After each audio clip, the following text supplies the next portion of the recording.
Welcome to the Clean Power Hour Live, bringing you the latest and greatest clean energy news every other week with none other than the commercial solar guy, John Weaver. Welcome to the show, John. How you doing? Life Hope is everything is great. well. John. Life is great. We're moving into a post ITC world in the solar industry. There's blood in the water, but there's lots of opportunity. So listen up, solar professionals. Let's get better at doing what we do, right? Let's bring down the cost of solar. Let's improve the quality and the long-term performance of our projects. A lot of talk about project performance going on in our industry because guess what, John? Solar is underperforming. There's a bit of a race to the bottom in the solar industry, right? People end up buying cheap equipment or cheap contractors, and guess what? That doesn't turn out so well. Oh my Yeah, goodness. performance matters. A lot of our customers, we have performance guarantees for them. In some of our contracts, our commissioning tests are pretty significant. We don't use a Denowatts unit. That would be cool if we did, but we use a little PV cyst coupled with also energy. We've never done insurance level coverage guarantees though. Um, that one group, trying to remember their name right now. They have not G Cube for insurance, but a different one. And Solar insurer? I don't know. no, not Solar Insure. Someone else who started off with a lot of cool solar insurance stuff. They taught me about it. His name will come to me. Matsui, I think, who ran the show there. Okay. Um, but yeah, insurance is out there for coverage, and there's interesting stuff. So I do think having good quality matters. It's funny though. One of the stories that I wanted to chat about is about a politician who wants to bring back the ITC, a Republican. And so I don't think we're in a post ITC world. I actually disagree with that. I think we're in a middle phase. I mean, technically, the ITC is still here. So definitely our reality today is not post ITC, but very soon it Correct. could become.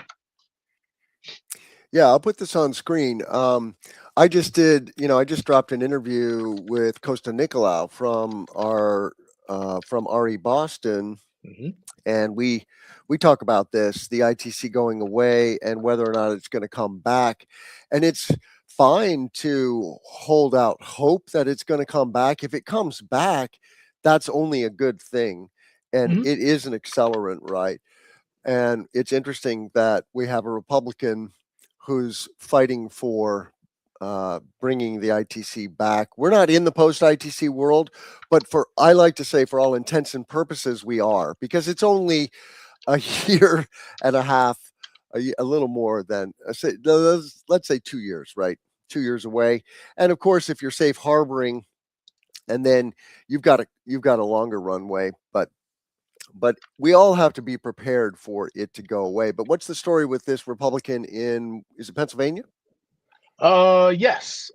Brian Fitzpatrick. He's a House member, and he voted against the one big bill. Apparently, he did not like the removal of solar and wind tax credits, and he wants it back.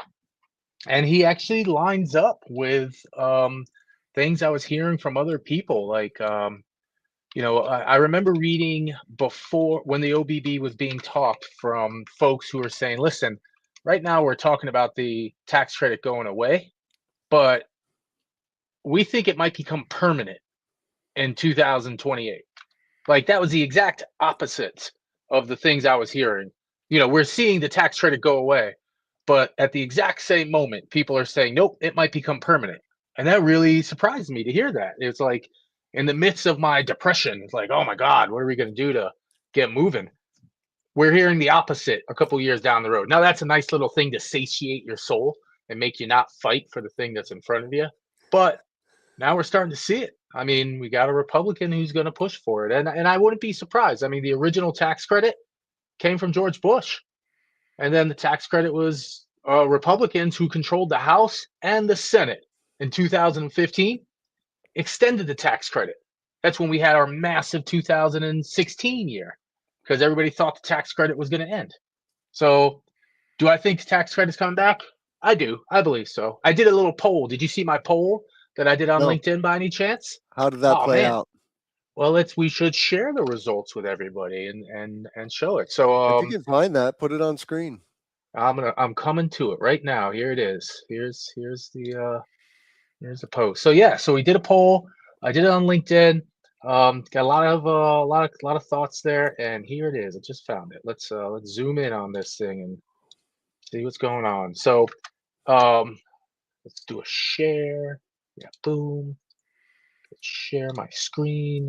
Gonna pick my LinkedIn and let's zoom in real tight. All right.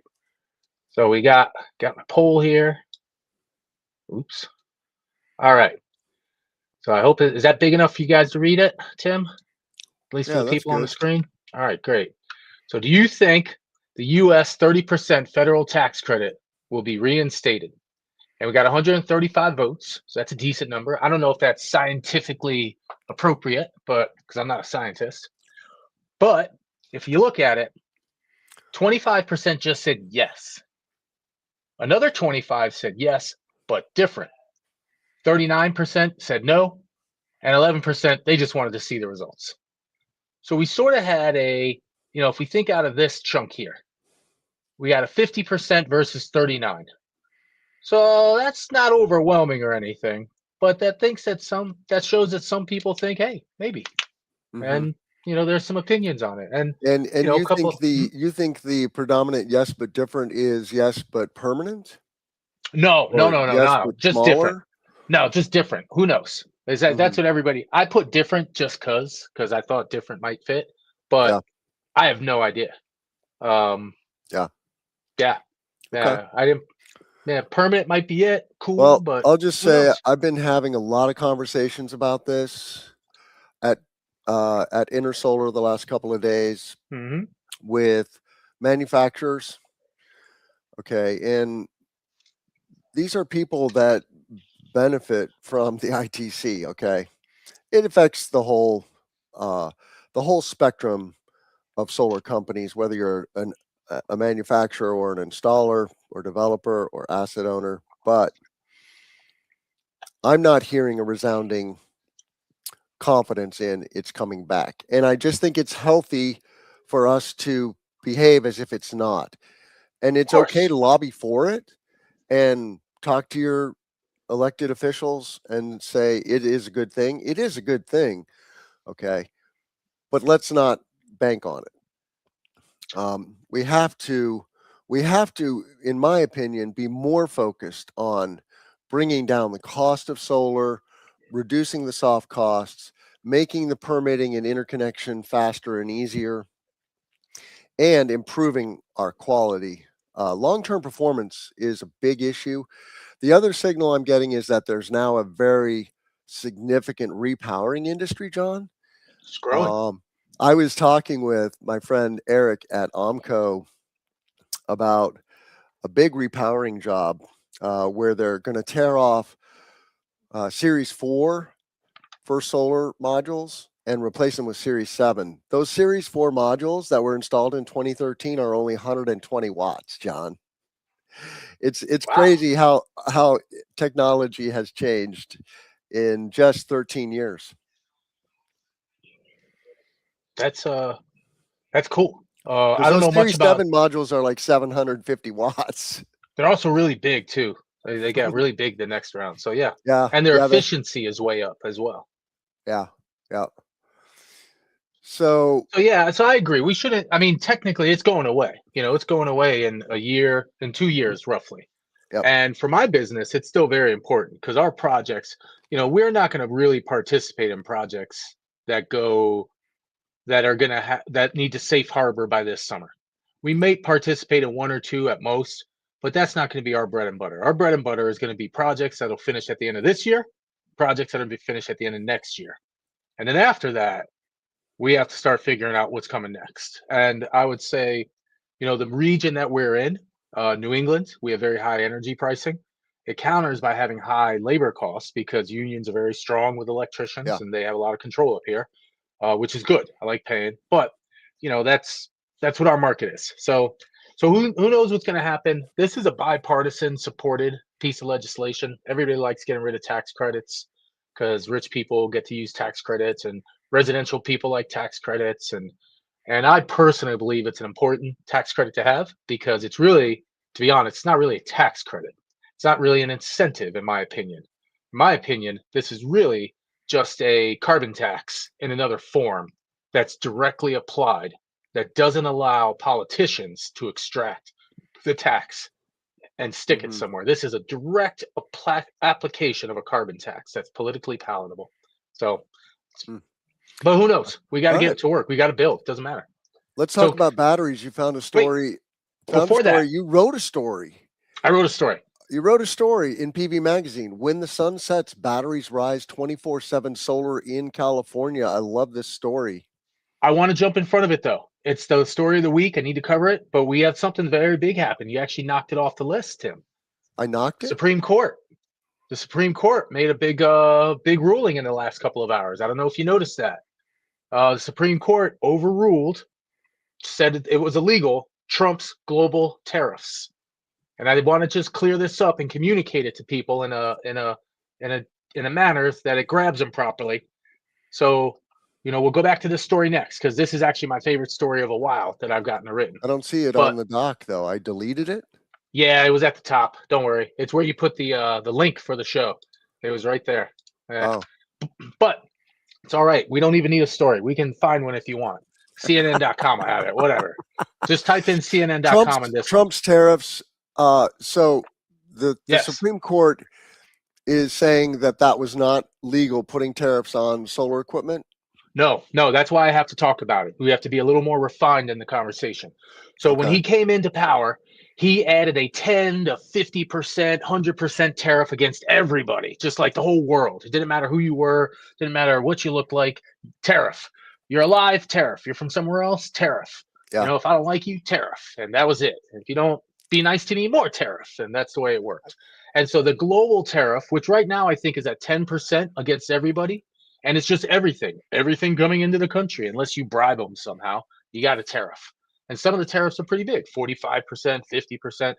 That tariff, which is 10 to 20%, 10 to 40%, that tariff is gone.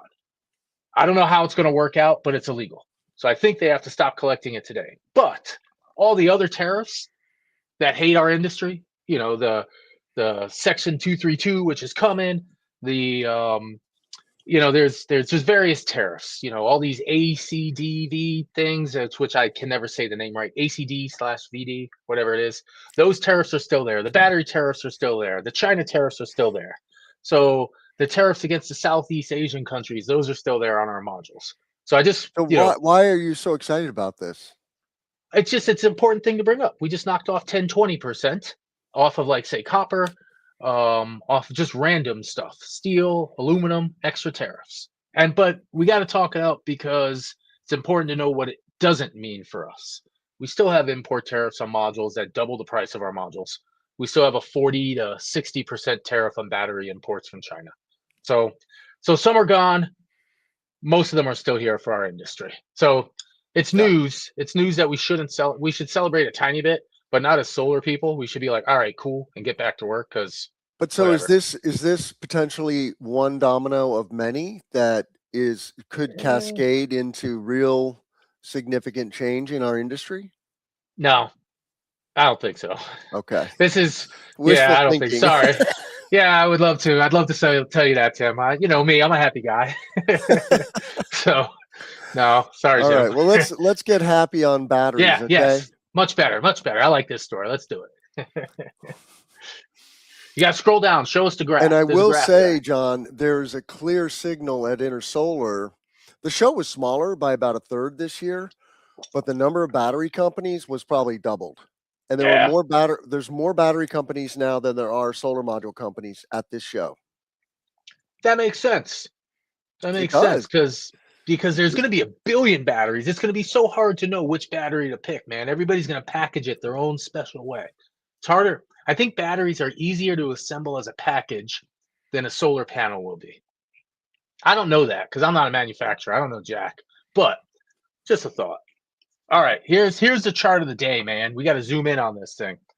Got to zoom in to the point where you can see all that purple stuff on the bottom. Yeah. So this story is really about that purple. And I know it gets really thin there, 2, 3 on the left. But what this is about is that for the first time, to the best of my knowledge, batteries and solar ran 24/7 in California. So if you actually go to the prior day, you can on this because this is an image that I grabbed. But if you go to the prior day, batteries started running in the evening around 4:30, 5:30 p.m. Just like you can see on this chart, around 15 to 16 hour, around the 16 hour, which is 4. Batteries started running. Then they ran through the evening, just like on this chart. But then you can see at 0 midnight on the left of this chart. Let's just scroll to the left a tiny bit.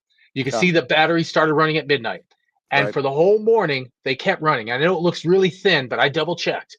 It's a positive, net positive battery output all the way through the morning until about 7:30. I think it was 7:35 or 7:40 when the sun started getting big and batteries cumulatively, and I'm going to say that word loudly, cumulatively started charging.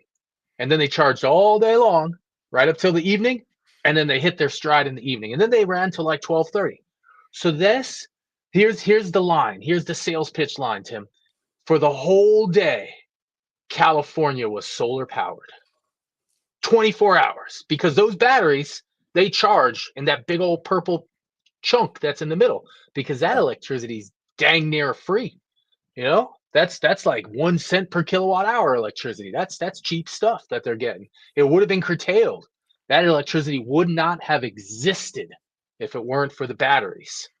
And so they charge on the sun all day and then they ran overnight. So California, sunny California, man, was 24 hours solar power. Now it's a tiny little bit, a tiny sliver. The haters are gonna hate, but I don't care.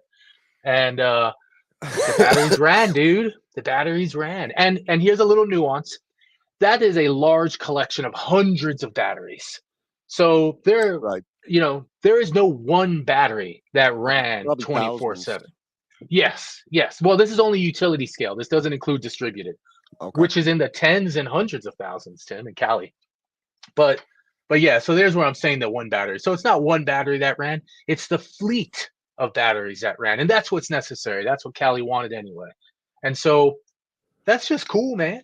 California's running on sunlight. That's the story of the week. That's the story of the year, dude. And here's a new cool one. So this happened like a day or 3 later.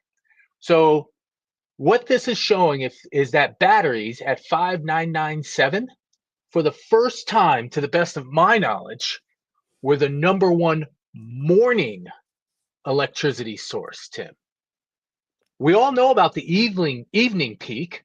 Yeah. Electricity gets more expensive because we don't have that sun. Everybody's home. It's blasting the AC. But what's happening in the mornings, Tim?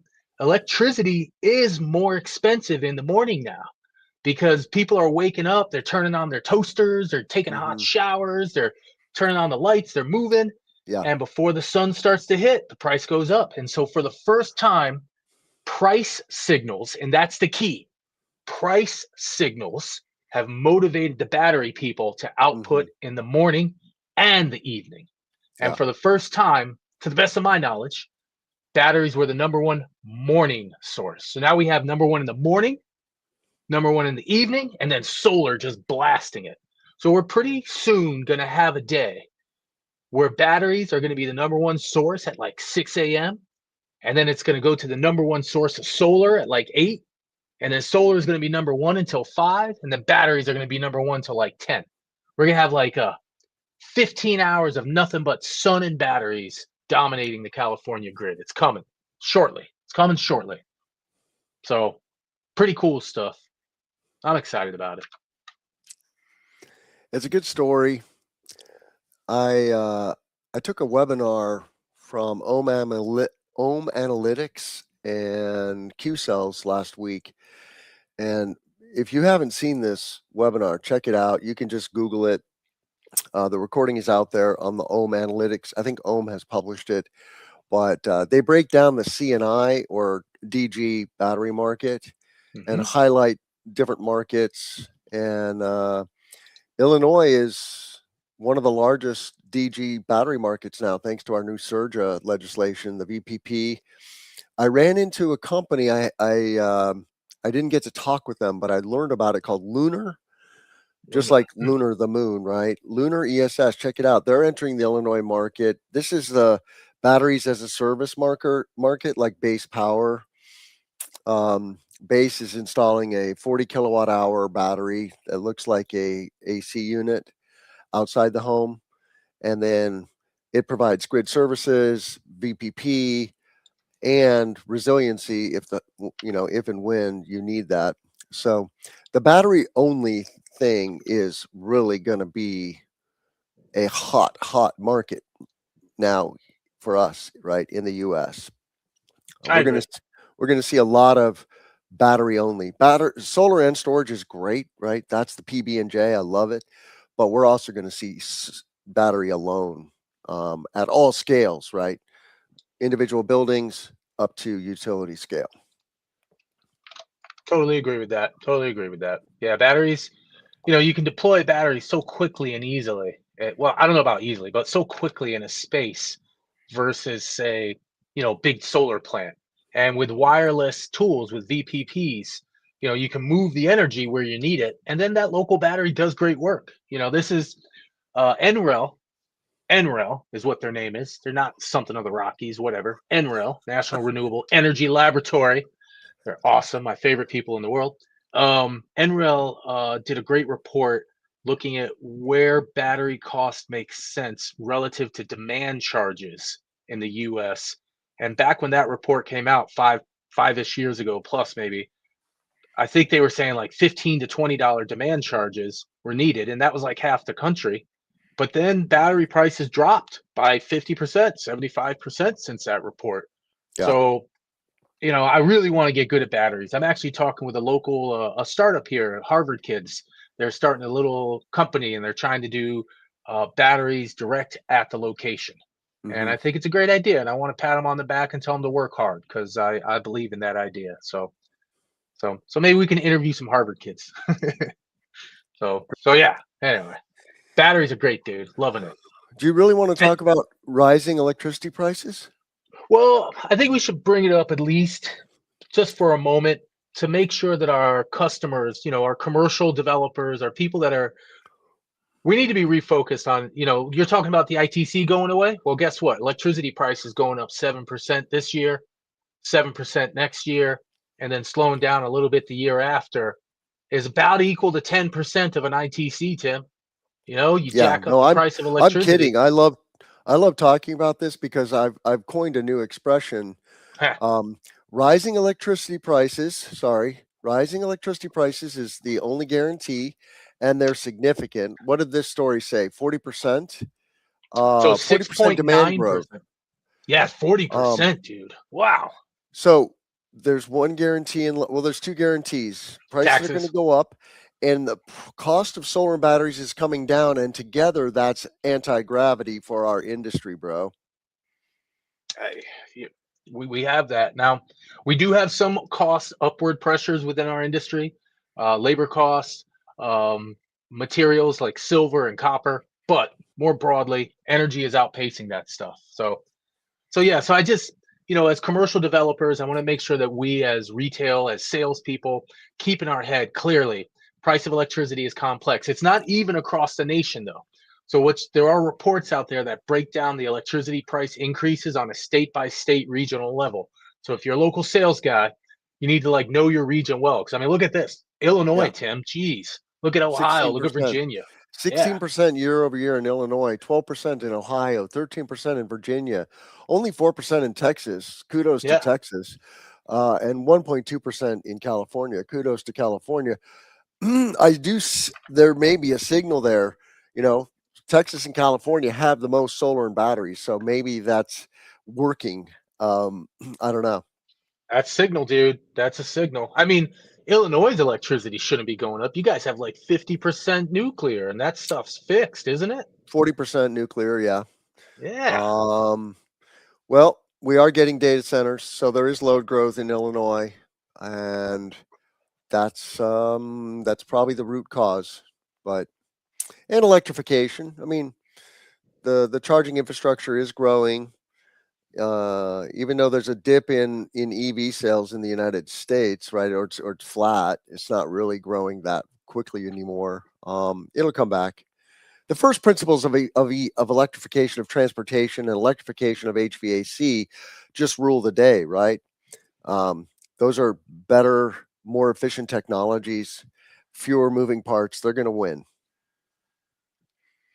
Got the long game, Tim. So anyway, as professionals, pay attention to this electricity price. In my financial models, I'm really conservative with the price with the What is the escalator electricity. you use in your model?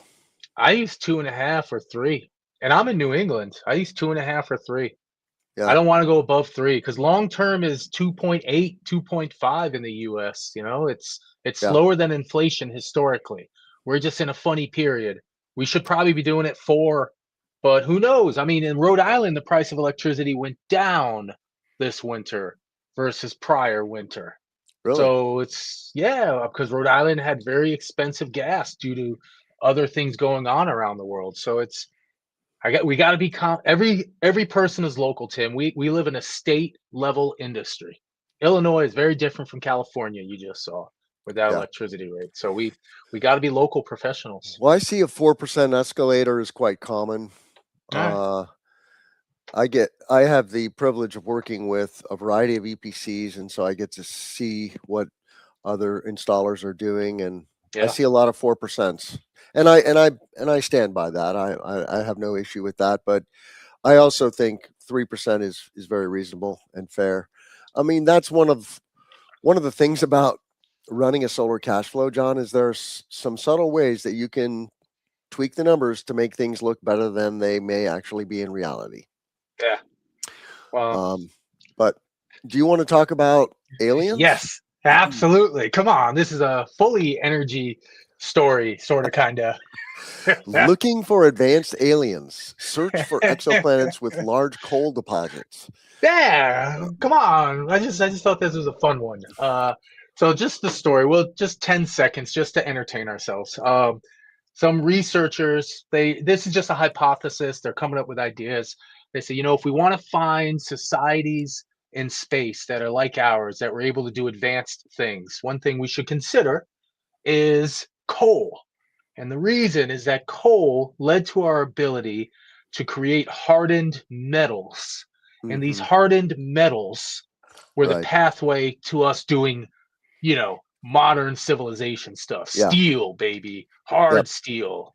And Got to steel have steel means, yeah, communication towers and rocket ships and satellites and awesome stuff. And power so, plants. yeah, so coal was the first step. Coal was that stepping plant. At least these people, at least with us, Well, and to have with the and to world. have coal, you have to have lots of life, Yeah, oceans, and so yeah, you have to have lots of life in order to have an advanced civilization. Um, so yeah, this is interesting. The other curious space story that I heard the other day is that there are some geeks at NASA that are modeling a future where the moon is gone because we've mined the moon and converted it into satellites and space-based data centers. It's a wow, thing. Yeah. The the lunar whole eclipse, moon. the whole moon. So there's no more lunar eclipses.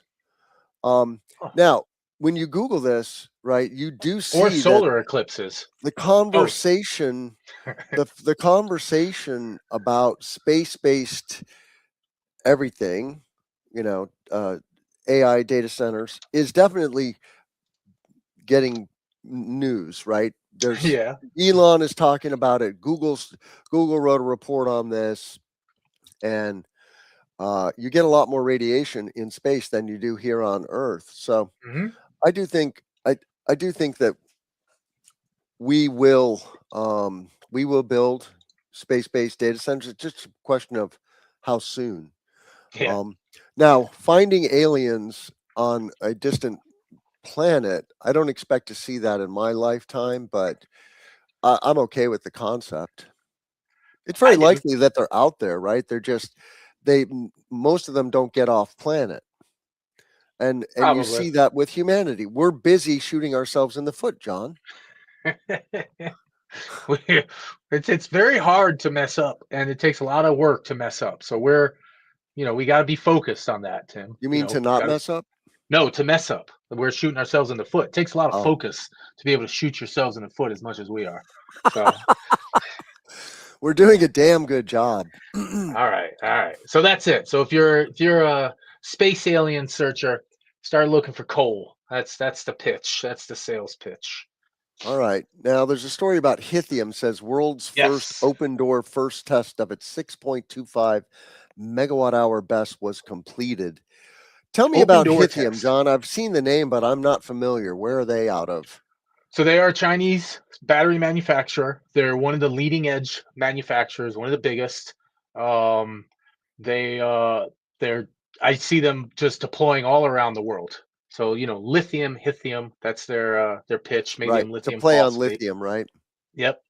And what was interesting about this test, and that's why I grabbed it, is that, and I think it's important for sales guys, commercial salespeople, to understand this, that this battery was able to open the doors. So that means very highly oxygenated fire, and then shut off all safety features. And with that occurring, even right next to another battery, the other batteries weren't damaged. And Right. so this is just an extreme test of let's do let's do a bunch of stuff that hopefully shouldn't happen. Like the safety systems shouldn't shut down. The doors shouldn't be open. These are two things which we shouldn't be doing. But we're doing it just to see what happens, which I love, just setting stuff on fire. That's so cool. Um, but that's what this test is. And it's actually a So really this is the unique test. cell. This is the test to see that the fire or the thermal event won't spread from container to container, right? Even under the worst circumstances, yes, that's fundamentally what we're looking at. Good summary, Tim. Yes. Yeah. UL 9540A. And NFPA, National Fire. So what's cool about this one also is that look at that cell. This is the first time. This is a really neat cell. We're about to learn more about it. But if you scroll up to the top, the solar cell that's in that one, it's 1175. Notice 1175 amp hours. That's Oh, the biggest battery cell that's out there. And they say that this battery cell is aiming for long duration energy storage. This is like a battery cell that's like this big. It's like it's like a single, like your car battery, except one cell. And so I'm really interested about this cell. It's not the focus of the story. The focus of the story is the fire, but that or the fire test, 1175, yeah. yeah, the 1175 amp hour cell. That's just a real interesting cell. It's being deployed in Saudi Arabia right now as part of a long duration battery. And I think we're talking like an 8 to 12 hour lithium battery. And so it's just interesting that cell. So that's a different topic, not related to this, but it's what we set on fire, which was cool. So if this is this large format 1175 amp hour, Mhm. what is the standard cell amp hour for most So, CNI batteries today or utility batteries? well, yeah. So those are actually different. So we actually Is had it a story recently. like in the 300s or Yeah, yeah. So right now, the standard for utility scale is around 3, but this is the year of the big cell. We covered that story a few weeks back, maybe a month back. yeah, And yeah. the big cell is showing a lot of manufacturers moving from a 300-ish to like a 5, 6, 700, with this one being like the biggest cell that's out there. So right now, if you were to purchase a thing at this immediate moment that was available, it might still be a 300, but it's transitioning to 600 for the big projects and extreme ones like this one. This one's pushing the edges at 1175. Now, a residential battery is probably in the 100 amp hour. And we actually covered a story a couple months ago where the transition to larger cells for utility and commercial was actually leaving a dearth of supply in the smaller battery cells, and it was leading to price increases for small batteries, which was just interesting to see. Dynamics of an evolving market. So I want to do one more story, John. Take your pick. One more. Wow, Yep. man, we're going so fast. All right, so we got a high voltage inverter, we got long duration batteries, tariffs. We have another tariff story. Hey, let's talk about this new company that's going to put out transformers. There's a new group who's looking to sell a whole bunch of transformers. Oh, you know what? I don't even know Energy if I got storage the right news. link. That story. Yeah, but I got the. Yeah, we can do Oh, that one. You know what? My transformer story's not on here, so that's okay. okay. We're just gonna skip it.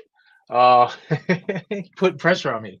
Um, let's do the story one up because this one's really important and applies to us. The next solar import tariff. Okay. Even though we started off the storyline talking about no more tariffs, I'm predicting that one that's about to come. And everybody should be conscious of this because this will affect your procurement. So if you're buying some modules, So let's just say this is a Solar Power World story by Kelly Pickrell. As solar yes, ADCVD investigation continues for India, Indonesia, and Laos, petitioners yes. now cite critical circumstances. What does she mean by critical circumstances?